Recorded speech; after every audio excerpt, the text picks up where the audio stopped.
do të shtrijmë brezin internetin brezgjër me shpejtësi të lartë dhe në 1000 institucionet arsimit parauniversitar, së bashku me qasjen falas në internet. Sa i përket shëndetësisë, ju e dini që kemi gjetë me 24 milion euro buxhet për listën e bornave esenciale, e kemi trefishuar atë, do të vazhdojmë edhe më tej të shtojmë buxhetin për borna, por ajo që është edhe më rëndësishme janë poliklinika specialistike që do të ndërtojmë në Drenas, Sharr, Poduje, Viti, Rahovec e Leposavić. Pra, si do të hapim edhe poliklinika specialistike stomatologjike në Prishtinë, Pej, Gjakov, Prizren, Gjilan, Mitrovic, Ferizaj e Podujev, dhe do të ndërtojmë rrjetin e laboratorëve publik që të mbulojmë të gjitha llojet e analizave me kosto të përballueshme. Ju e dini se në përgjithësi në Kosovë për sëmundjet të cilat janë më të zakonshme, kemi marrë tretman, në momentin kur sëmundja bëhej një çik më e rrallë, njerëzit në vend se të shkonin tek sektori publik shëndetësor në Kosovë, zakonisht e prenin biletën e avionit për ndonjë shtet tjetër. E neve do t'i shtojmë llojet e analizave, do të thellojmë diagnostifikimin dhe do të arrisim numrin të poliklinikave specialistike.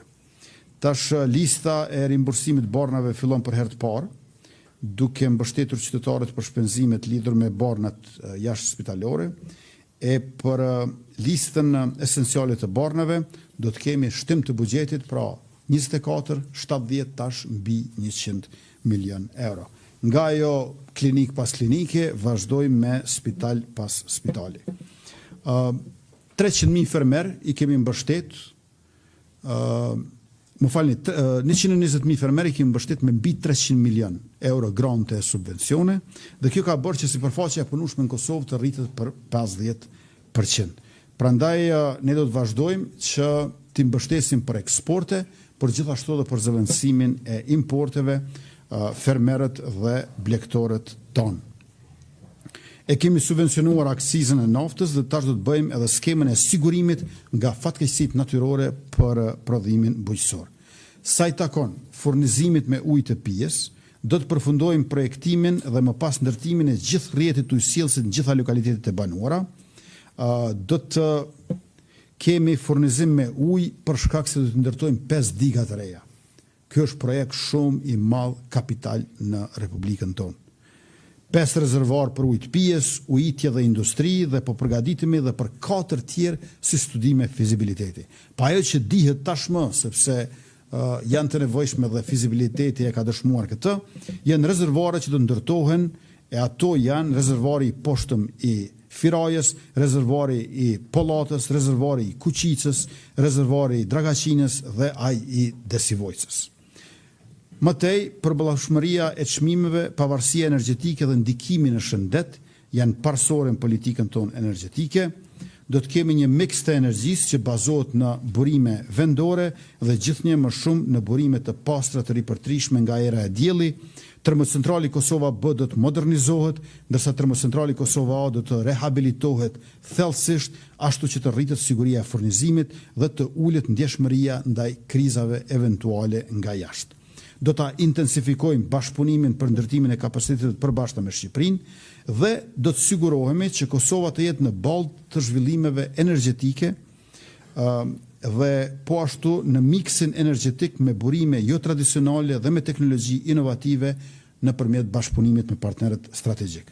Do të bëjmë menjëherë studimin e fizibilitetit për gasifikimin e Çmyrit apo linjitit të cilën e kemi aq shumë të pranishëm si burim natyror i vendit tonë.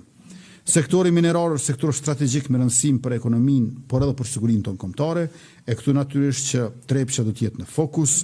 Do të fillojmë me ndërtimin e hekurudhës Prishtinë-Durrës. Pastaj do të kemi edhe linjën hekurudhore që lidh Prizrenin e Ferizajin me Gjilanin e me Bujanovcin.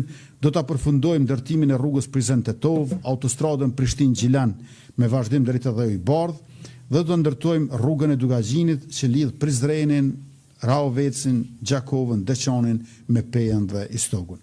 E do t'i vazhdojmë edhe punimet në ndërtimin e rrugëve Deçan-Plav dhe Pej-Rozhov. Rruga Dolc-Gjakov, Kiev-Zahaq do të finalizohen krahas rehabilitimit dhe modernizimit të gjitha rrugëve rajonale. po të kishin filluar këto rrugë ne nga fillimi, tashmë do të ishin të përfunduar. Mirë po, kemi trashëguar planifikime të këqija, kemi trashëguar shpërndësime të pambaruara dhe kemi trashëguar gjithashtu punë shkele shko të lëna për gjysmë nga ata që kishin lidhje me ata që shkuan.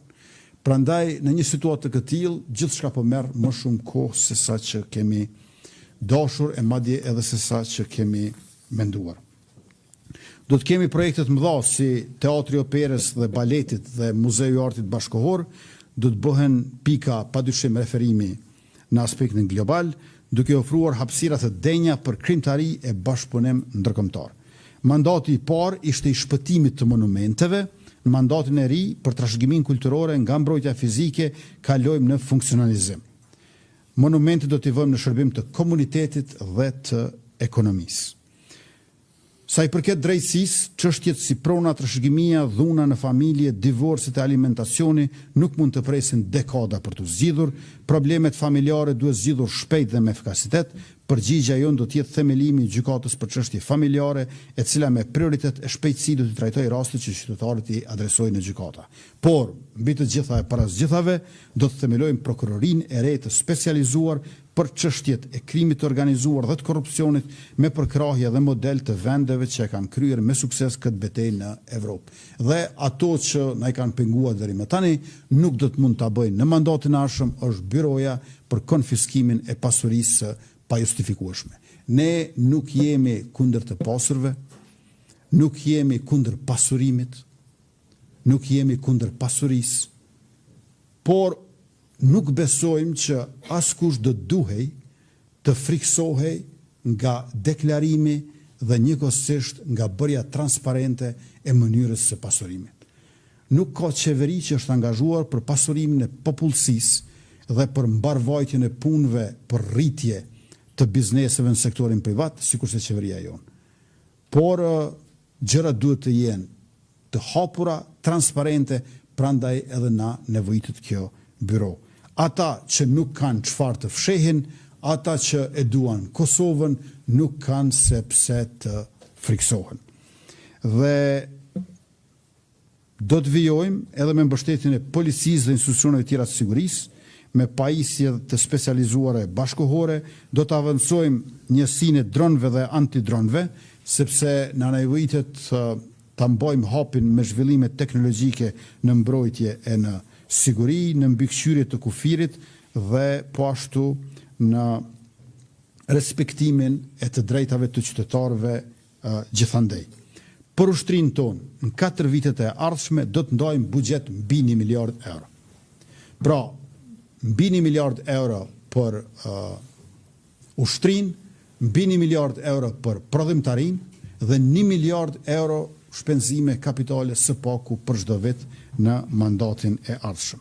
Do ta thellojmë dhe zgjerojmë bashkëpunimin ndërkombëtar bilateral dhe multilateral me shtetet anëtare të NATO-s drejt antarësimit, do ta funksionalizojmë fabrikën e municioneve dhe industrisë ushtarake të Kosovës, e përveç dronëve Bayraktar, TB2 Bayraktar dhe Skydagger nga Turqia dhe dronëve Puma nga Shtetet e Bashkuara të Amerikës, lloji 4 i dronëve që synojmë është dronët që do t'i bëjmë vetë, pra made in Kosova. Do të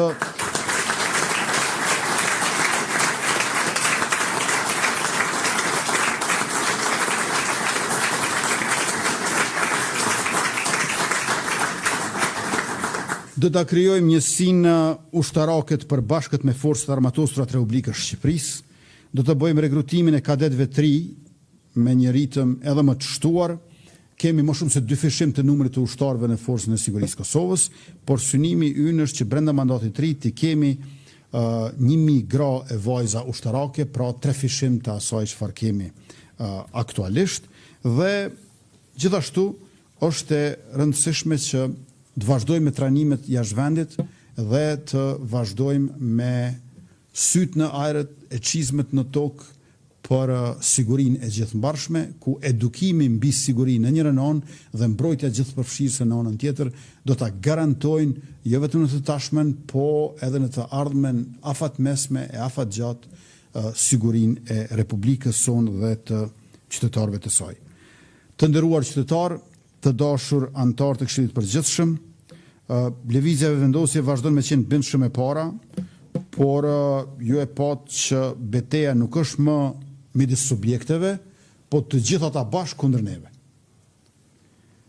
Tash ata që ndruan 10 muaj bashkë për ta pamundsuar qeverinë e vetëvendosjes, nuk e pranuar një qeveri Kurti 3, nuk e pranuar një qeveri Konjufca 1, tani që refuzuan bashkëpunimin me neve dhe luftuan edhe themelimin e kuvendit, betejë e tyre e ka gjetur duket një armiqtëri, e kjo është mërgata jonë.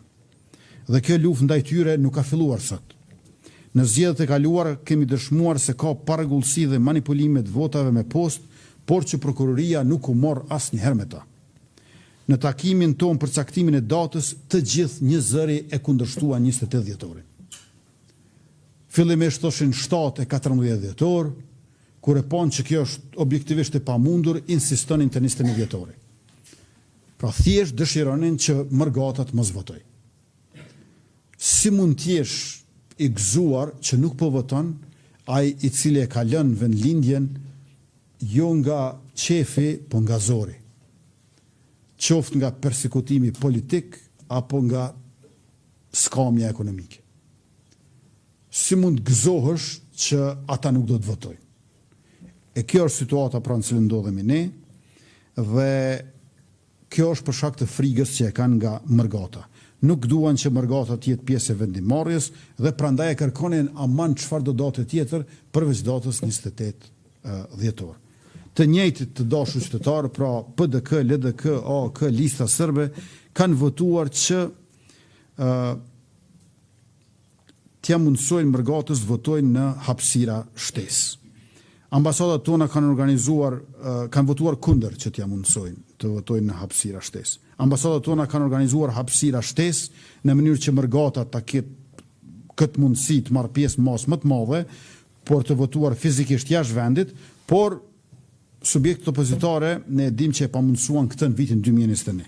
Sot më në fund kjo miratua, por PDK, LDK, AK dhe Lista Serbe votuan kundër.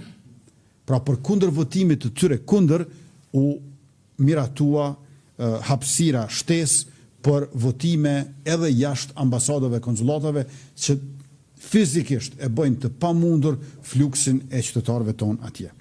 Njëkohësisht Djen KQZ votua për t'u vështirësuar mërgatës edhe mundësinë minimale të votimit me postë. Kujtojmë që në balotazhin e 9 nëntorit, tash si vjet pra, mbi 60% e mërgatës të regjistruar nuk arritën të votojnë për shkak të vonesave të rënda në dërgimin e zarfeve, shumë prej të cilëve po arrin qytetarëve edhe 2 javë pas mbylljes së procesit zgjedhor. Në vend se ky dështim të shërbente si mësim për ta lehtësuar procesin, u tentua përsëri të pamundsohet përmes votimi përmes postës, duke u refuzuar dërgimi elektronik i fletë votimeve të enkriptuara me 12 dhjetor, një procedurë e cila do t'i mundsonte mërgatës votonte me kohë deri me 27 dhjetor, pra të shtunën një ditë para se mbahen zgjedhjet. Tash komunikimi zyrtar me sekretariatit të KQZ-s dhe shërbimeve postare, publike e private, konfirmon se dërgimi fizik i fletë votimeve nga Kosova është shumë vështirë i realizueshëm. Shumica e zarfeve nuk arrin para datës 5 janar. Në thelb të dashur qytetar, kjo opozit po e pengon votën e mërgatës, të drejtën e mërgatës për të votuar e që është e drejtë kushtetuese. Dhe fatkeqësisht këtë po e bën në sinkronizim me Listën Serbe. Përputhja në votime e opozitës kosovare me Listën Serbe përbes është e frikshme. Pra nuk është duke ndodhur ky sinkronizim veç në Kuvend të Republikës, ku votonin kundër Albulenës, votonin kundër meje, votonin kundër Glaukut, e veç vrejnë me kujdes. Kur ishte në pyetje Lista Serbe, maksimumi kundërshtimit tyre është abstenimi. Këta kundër Listës Serbe nuk votojnë. Maksimumi është abstenimi. Ndërkaq zelli me të cilën votojnë kundër Albulenës, Glaukut dhe meje. Ky sinkronizim Kuvend të Republikës në fakt është i përcjellur edhe institucione tjera, siç është Komisioni Qendror Zgjedhor. Prandaj këto zgjedhje janë te e rëndësishme dhe nevojitet syqelësi dhe nevojitet pjesëmarrje masive. Në thelb Ne po përpiqemi që ta bëjmë maksimumin, por ju e dini shumë mirë që çelësi i përfaqësimit në këto institucione nuk është sipas fuqisë politike apo popullore, po sipas numrit të entiteteve aty.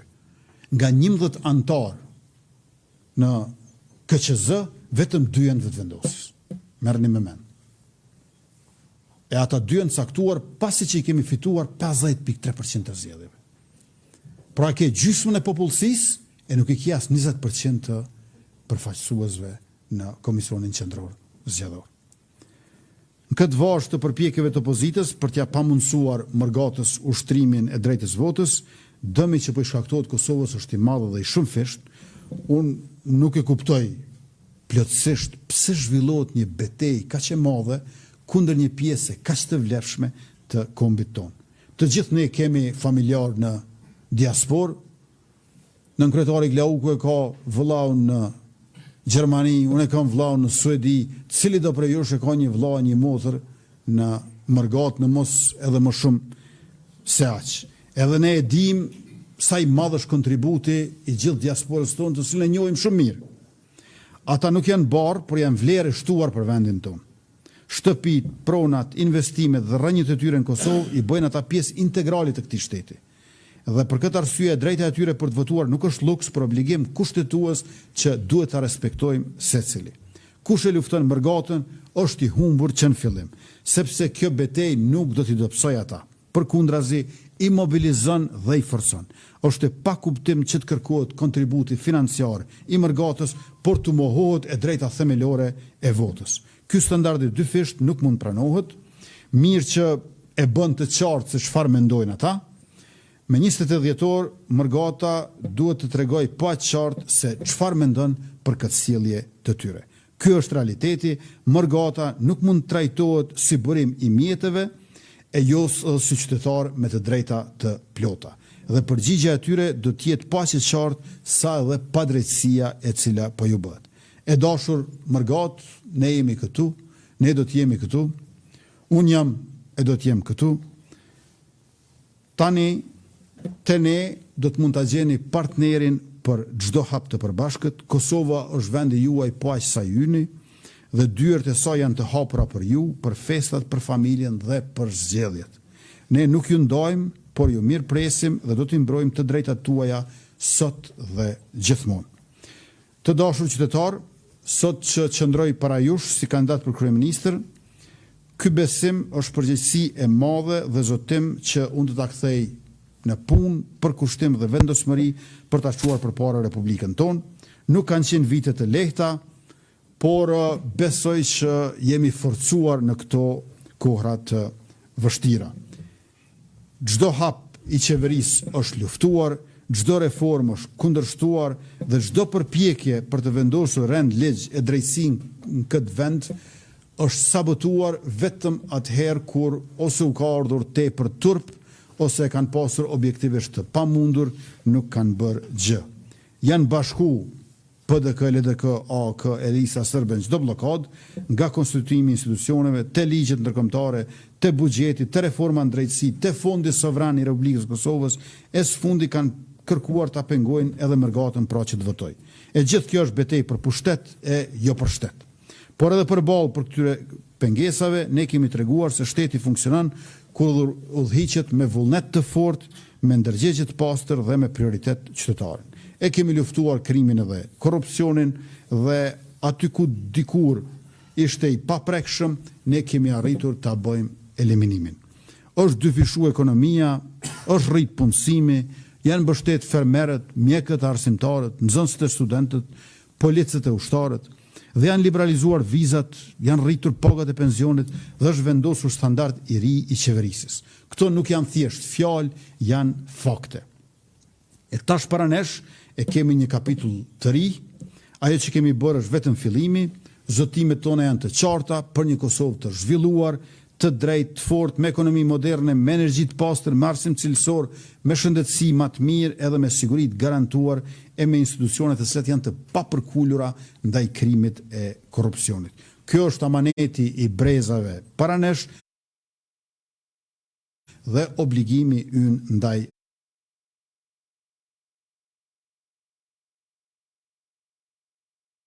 brezave që vinë.